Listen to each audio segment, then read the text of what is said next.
काली और गोरी बेटी में भेदभाव। सुष्मिता माँ बनने वाली थी, लेकिन उसका पति शहर में अपना बिजनेस देख रहा था। उसके पति को इस बात से कोई मतलब नहीं था कि वह इस हालत में सुष्मिता को देखभाल करे। वह अपने काम के सामने किसी को कुछ नहीं समझता था। बस वह हर महीने टाइम से पैसे भेज दिया करता था, लेकिन खुद नहीं आता था। सुष्मिता अपनी सास के साथ रहती थी। उसके 9 महीने पूरे हो गए थे और वह अस्पताल में भर्ती थी। थोड़ी देर बाद खबर आती है कि सुष्मिता को 2 जुड़वा बेटियां हुई है। यह खबर सुनकर उसकी सास अपनी दोनों पोती को देखने जाती है, लेकिन वह देखती है कि उसकी एक पोती काली और दूसरी पोती गोरी थी। अरे ये क्या, मेरी एक पोती इतनी खूबसूरत है और दूसरी काली। मुझे कभी काले इंसान पसंद नहीं आते। मैंने अपने बेटे की शादी भी सुष्मिता की खूबसूरती देखकर ही की थी। अब मैं इस काली को रोजाना कैसे देखूंगी? लेकिन कोई बात नहीं, अपनी खूबसूरत पोती को देखकर मेरे सारे दुख गायब हो जाएंगे। मैं अपनी गोरी पोती का नाम चांदनी रखूंगी और इस दूसरी वाली का नाम तो काली ही रहना चाहिए। ये कैसी बातें कर रही हैं अम्मा? ये दोनों आप ही की पोती है। काला गोरा होना किसी के हाथ में तो नहीं। आपने चांदनी बहुत अच्छा नाम रखा है, लेकिन मैं अपनी दूसरी बेटी का नाम काजल रखूंगी। इस तरह सुष्मिता अपनी दोनों बेटियों का नाम रख देती है। सुभद्रा काजल से बिल्कुल प्यार नहीं करती थी। वह बस चांदनी को गोद में लिए रखी रहती थी। अगर वह काजल को रोते हुए देखती थी तो वहाँ से उठकर चली जाती थी, लेकिन उसे चुप नहीं कराती थी। सुष्मिता को सुभद्रा की यह आदत बिल्कुल अच्छी नहीं लगती थी, लेकिन वह फिर भी उसे कुछ नहीं कहती थी।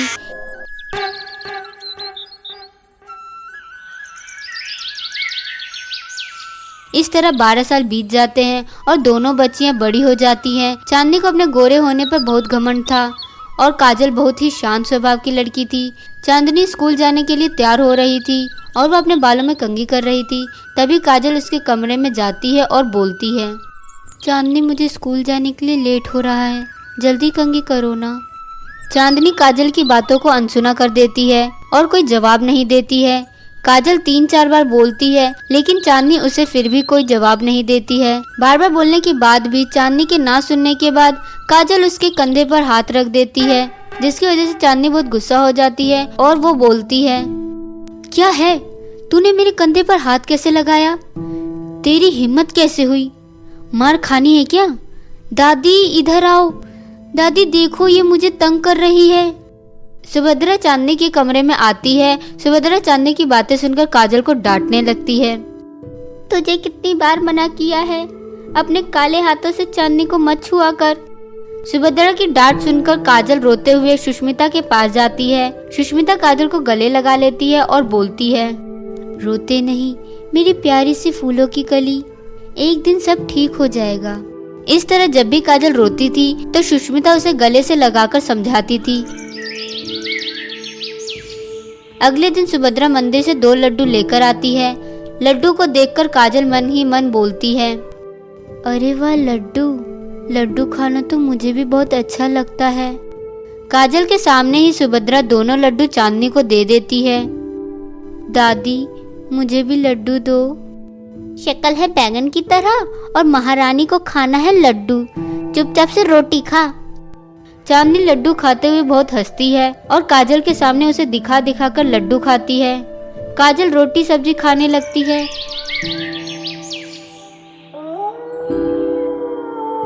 रात को सुभद्रा चांदनी को कहानी सुना रही थी। तभी काजल सुभद्रा के पास जाती है और बोलती है, दादी मुझे भी कहानी सुनना है। क्या कहा? तुझे कहानी सुनाऊं मैं? जा यहाँ से। आज सुष्मिता सुभद्रा को पहली बार काजल के लिए कुछ बोलती है। अम्मा आप हमेशा काजल के साथ इतना बुरा व्यवहार क्यों करती हो? अगर चांदनी के साथ साथ काजल कहानी सुन लेगी तो क्या हो जाएगा? ये भी तो बच्ची है। बच्ची है लेकिन काली, इसे तो अपनी पोती बोलने में भी शर्म आती है। और हाँ, इसके लिए मुझे कुछ बोलने की जरूरत नहीं है, वरना घर से धक्के मारकर निकाल दूंगी। देखा काली लड़की, तेरी वजह से मम्मी को डांट पड़ रही है। चुपचाप अपने कमरे में जा। काजल अपनी मम्मी के साथ कमरे में चली जाती है।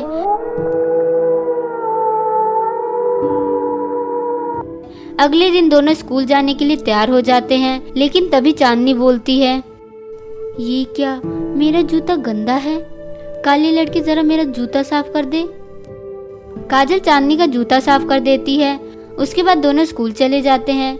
उस दिन सुभद्रा दोनों को स्कूल से लेने जाती है।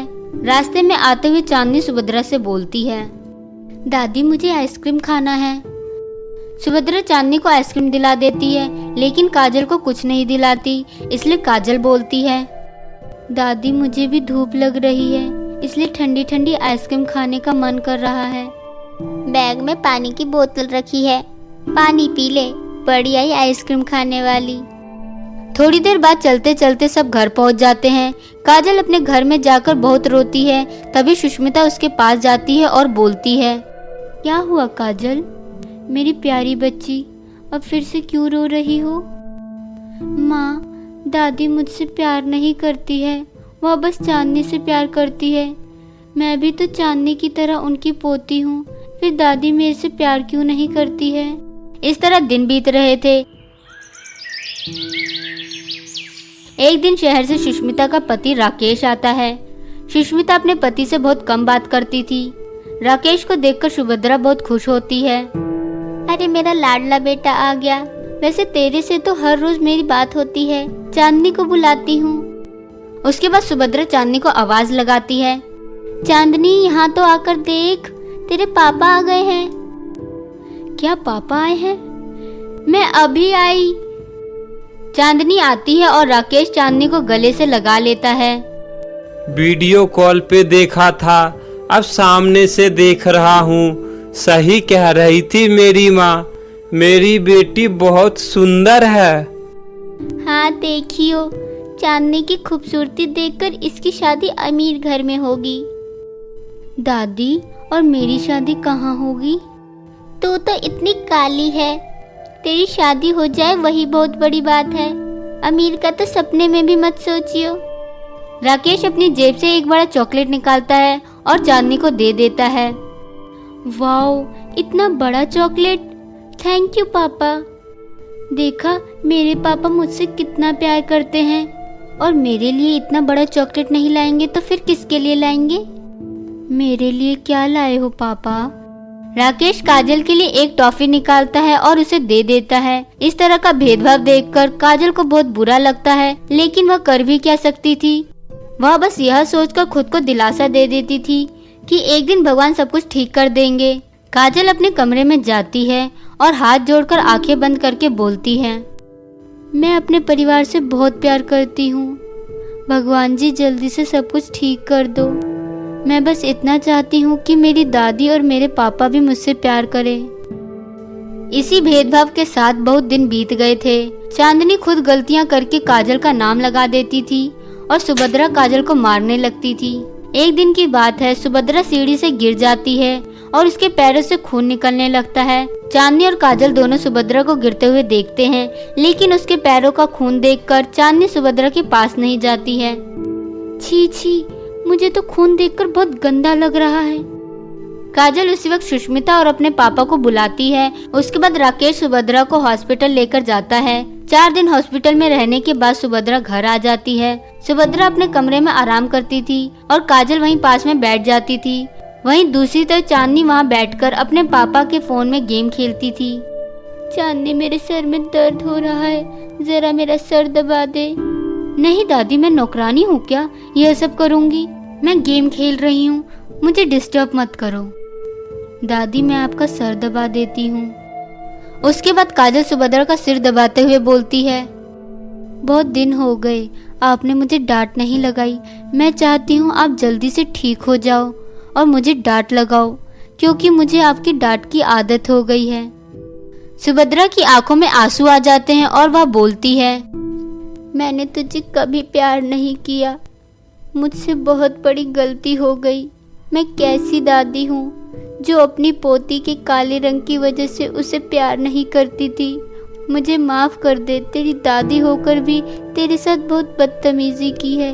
मुझे समझ आ गया है कि बाहरी सुंदरता बस एक दिखावा होती है। चांदनी दरवाजे पे खड़े होकर यह सब सुन लेती है और उसे भी अपने किए पर पछतावा होता है। सही कह रही हो दादी आप, मैंने भी अपनी बहन के साथ बहुत बुरा किया है। आज से हम दोनों हमेशा साथ में रहेंगे और सब कुछ साथ में खाएंगे। सुष्मिता यह सब देखकर बहुत खुश होती है। उस दिन से सुभद्रा दोनों को बराबर प्यार करती थी और चांदनी काजल हमेशा एक साथ रहते। इस तरह हमेशा के लिए सब कुछ ठीक हो जाता है, सब हंसी खुशी रहने लगते हैं। मेरे प्यारे दोस्तों, कैसी लगी आपको हमारी ये कहानी? हमें कमेंट करके जरूर बताएं और इसे अपने दोस्तों के साथ भी शेयर करें। और हाँ दोस्तों, अगर आपने अब तक हमारे चैनल जादुई ट्यून को सब्सक्राइब नहीं किया है तो जल्दी से नीचे लाल बटन दबाकर अभी सब्सक्राइब कर ले। तो मिलते हैं आप सभी से फिर किसी नई कहानी के साथ। तब तक आप लोग अपना ध्यान रखें। धन्यवाद।